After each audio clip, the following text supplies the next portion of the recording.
ప్రధాని నరేంద్ర మోడీ కీలకమైనటువంటి ప్రకటన చేయడానికి రెడీ అవుతున్నారు.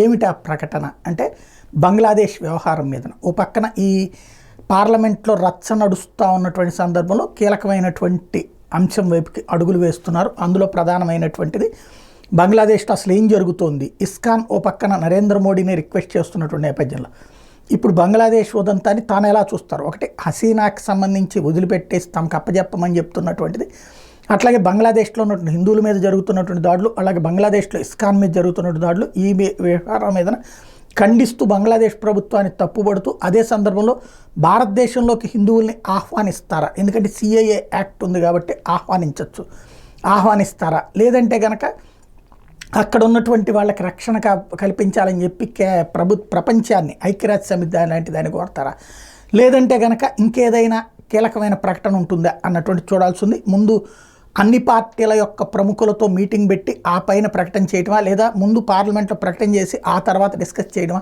చేస్తారన్నటువంటిది ప్రస్తుతం ఢిల్లీ సర్కిల్స్లో వినబడుతున్నమాట.